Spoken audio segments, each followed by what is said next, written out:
Hello everyone, it's Theme Park Avenue, I'm Eric. Six Flags Magic Mountain has one of the most impressive roller coaster collections in the world.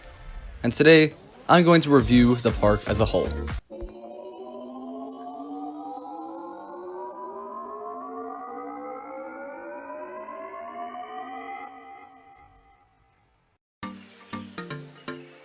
Before we get to the review, please consider subscribing to the channel.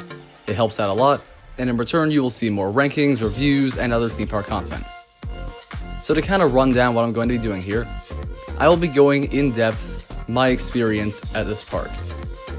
I went with two family members, and it was a Saturday during spring break, and I tried to get on as many things as possible in one day.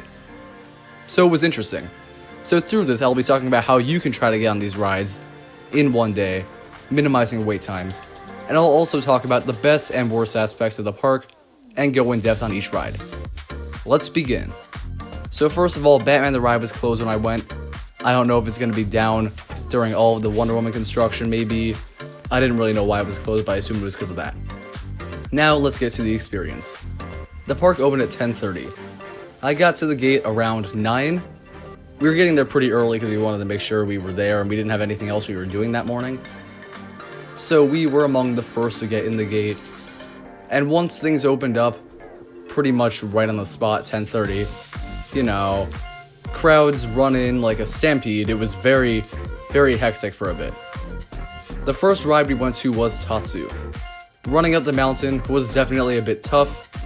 It certainly can be because it's a very steep climb you have to do to get to the back of the park. And Tatsu was our first ride of the day.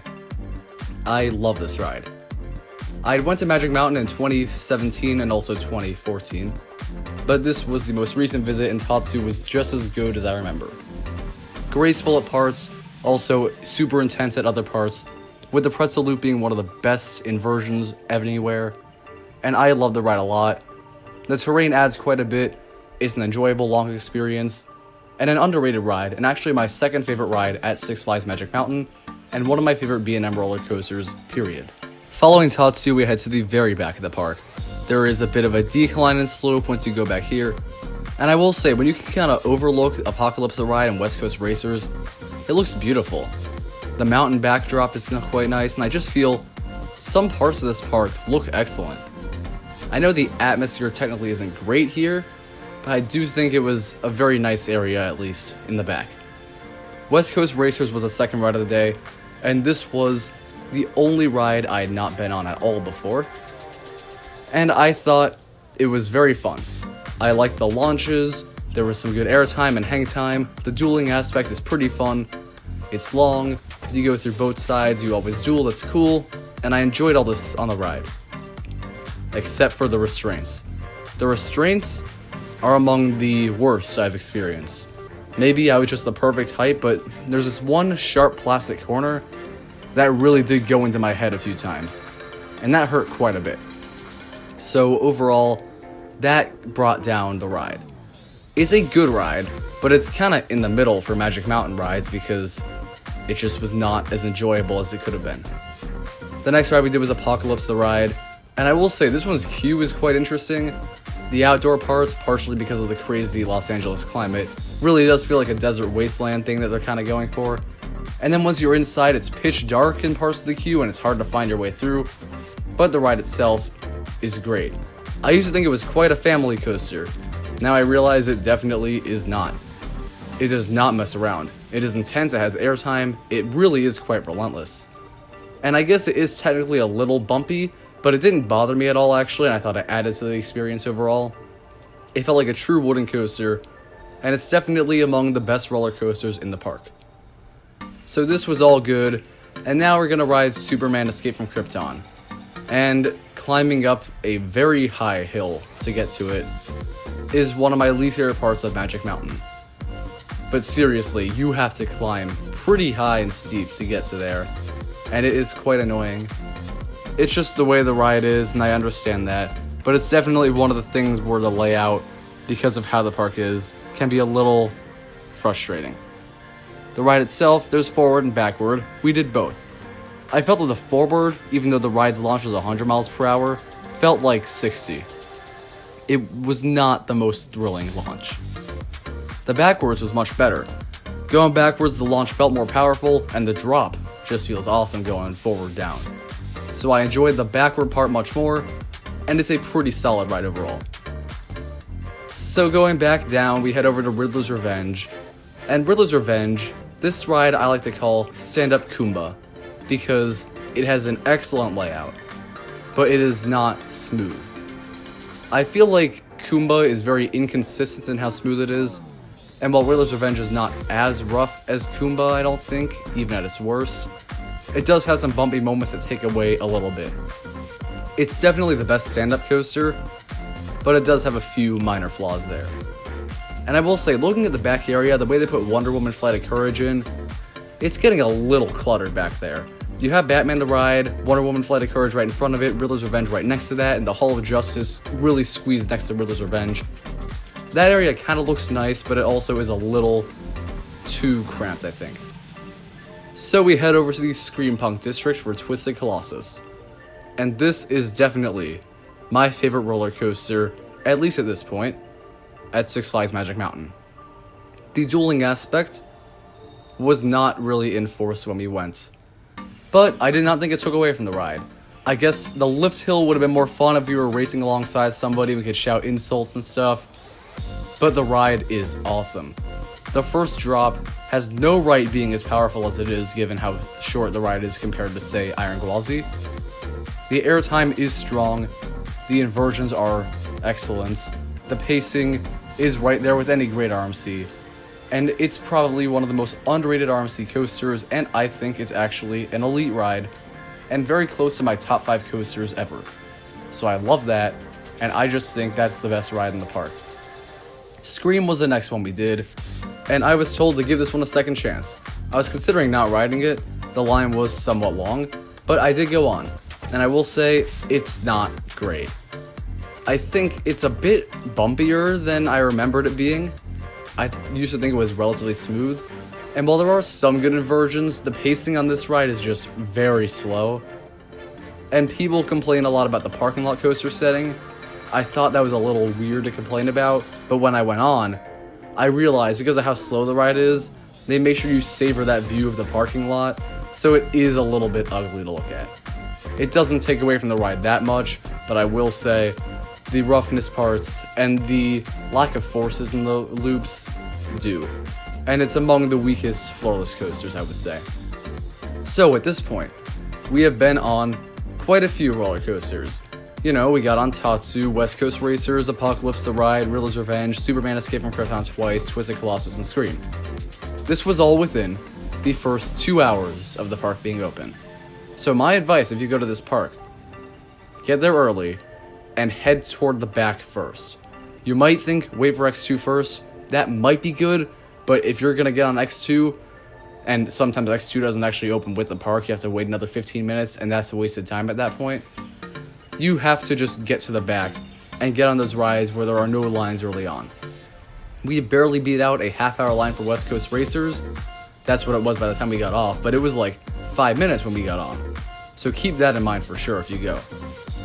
And one thing I do want to quickly point out is the operations in the park, because this first 2 hours went pretty quickly, but I should mention that it could have gone quicker. Tatsu did not open in time. There were a lot of test cars going, and it seemed fine, but they just decided, I don't know if it was actually a decision, but it just was not running until about 10 minutes after opening. And I was surprised how long we waited at the final loading queue area after getting off the ride, you know? Once the ride was over, we're just sitting in a flying position for a good 3 minutes. And we were the only train, so that was a little unfortunate for the people who were waiting to get on the next one. But you know, the other operations were not bad. West Coast Racers, the big issue with that one is that you wait a pretty long time on the second train, and it's just very loud music that you're listening to the whole time. Riddler's Revenge was running pretty well, Apocalypse was running pretty well, and regarding operations, Superman actually kept its line going quite a bit, which is interesting given the kind of ride it is. I'll say Twisted Colossus, that was running a total of 3 cars, so they did a pretty solid job with that one. And Scream was doing pretty good, so operations here are not terrible, and they were certainly good enough that I was able to get on quite a bit early on. The next ride we're heading to is Goliath. 2-hour line, we had the Full Throttle instead. That one was 1 hour. And I will say, this is where I start to feel the heat. Magic Mountain gets extremely hot on a spring break day, not a summer day. And you can expect that in pretty much any park, but some parks do have more shade, so that was a little frustrating being at Magic Mountain, there's no shade. And then we get on Full Throttle, and this ride is very good. That said, it could be better. I love the launch, it's pretty powerful. The loop is fantastic. The turns following are pretty good, and I think that dive into the backward launch part is pretty fun. The backward launch itself is a fun little gimmick thing they have. And the top hat is very strong. And then you get one of the most abrupt brake runs anywhere. And that part kind of hurts. And the ride is shorter than it could be, so I wish it had more to it, because then it could possibly be like the number 4 coaster in the park. As it is, it probably sits at number 6 for me, but it is definitely a very fun launch coaster. Next up, we go back to Goliath, and now the line is advertising 90 minutes. We waited about 45, maybe an hour, so that wasn't too bad. And Goliath is a ride that I've mentioned before is not bad. There are some who say it's terrible, but I think it's pretty much a good, not great roller coaster in every aspect. The first drop is good, but it is not great. The airtime moments are good, there's some floater there, but it's not great airtime. The intensity is certainly good, but I feel like it doesn't quite carry through the entire ride. The sense of speed is good, but not quite hypercoaster speed. And the pacing is just not that good because of the mid-course brake run being very, very strong. But I do think it's a good roller coaster overall for sure. A bit overhated, I would say. So now we head over to the X2 area, because that and Viper are all we want to get on. Viper, we get on that, and I hear so many great things about it. I was near the middle of the car, I hear that was a mistake, and apparently it was, because the ride was not really enjoyable. Even that weird return part to the station was quite painful. It has its fun, intense moments for sure, but it's definitely among my least favorite aero loopers. And I see why some really enjoy it, but the roughness was a bit much for me on that ride. And finally, X2. 4-hour advertised line, we waited 90 minutes, and there was a sign saying they were running one train to improve operations in the future. I assumed that meant they were renovating a train, but I thought it was very weird they would essentially say, please don't ride this, because in the future we'll have good operations because we're running one train today. The way they said it was quite weird. The ride itself, everyone's favorite in the park. It's not for me. It's my third favorite. It is a great ride, for sure. That lift hill is so much fun because of, Enter Sandman being an awesome song, and other songs being fun on that lift hill. And the vertical drop is crazy. One of the best drops out there. The crazy turns following, and the inversions, very disorienting. That said, near the end of the ride, things kind of start to feel a little more normal, and the craziness of the ride kind of takes a dip, and the pain of the ride definitely spikes. That final turn is very painful, even in the best seats in the ride. So that does take away from the ride a bit, and I just don't enjoy it quite as much as the graceful sensations of Tatsu, or the immaculate pacing and airtime of Twisted Colossus. So, that was every ride. And at this point, it was probably 5. So that meant we spent, 6.5 hours in the park, and we got on a lot of major coasters, but we had to leave for Discovery Kingdom after that. I enjoyed all these roller coasters. I didn't get to go back on New Revolution or Ninja, I'd been on those. Lex Luthor dropped Doom was closed, not quite sure why. But now to kind of get into a few other overall things about the park. One thing that was interesting in this park is it's the first time I ever felt like I needed to have an aspirin. And you know what? I actually did take one. There are a lot of bumpy roller coasters at this park.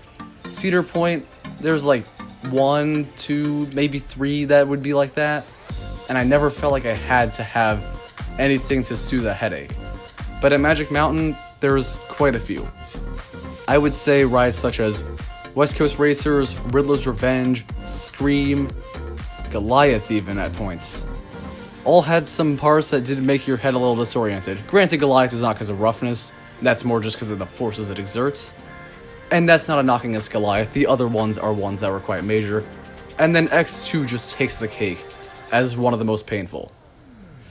So that roughness aspect can make it a little less enjoyable to be at this park. And then a few general things regarding the atmosphere and operations and stuff. I think operations are okay here. I mentioned that a little earlier. And then for atmosphere and cleanliness and stuff, there wasn't a ton of trash around or anything, and water fountains were all running, which is really good. One thing I'll note is that bathrooms definitely smell like drugs, so if that bothers you, definitely don't use the bathroom here, I guess. Or just be quick about it. But that's definitely something that can bother one in the park. And now the layout. I mentioned a little earlier how hard it is to get up and down the mountain. And for what it is, it's not bad. The loop around the park is done pretty well. And I think it's pretty easy to get from ride to ride. I never really got lost except for trying to get to Superman. But it is definitely a strenuous walk from place to place in certain areas of the park. So overall, Six Flags Magic Mountain has an excellent roller coaster collection. Some strong flat rides backing it up. But with the roller coasters, when you have X2, Tatsu, Twisted Colossus, Full Throttle, Apocalypse the Ride, and Batman the Ride, which I do remember being one of my favorite Batman the Ride clones, and it's really strong being an invert when I wrote it, I just feel like its ride lineup is very hard to beat. I think the atmosphere of the park is actually a bit underrated as the setting is nice, and some areas are pretty well themed, and Magic Mountain is definitely making strides. Operations did not take away from the park too much when I went, but maybe I got a pretty lucky day, especially given how crowded it was. I'm surprised I was able to get on all the things I was. There are certain things about the park that do kind of make it feel like kind of a dump. Things like the smell in the bathrooms, and things like that. But you know what? I do think Magic Mountain is a really great park if you go for the rides, and that's what I prioritize most of the park, and that is why Magic Mountain is definitely my favorite Six Flags park so far, but I have plenty more I'm visiting soon, so we'll see if that sticks. Thank you for watching this review. I hope you enjoyed it. Please subscribe to the channel for more theme park content, and let me know what other parks you want me to review. I'll see you next time.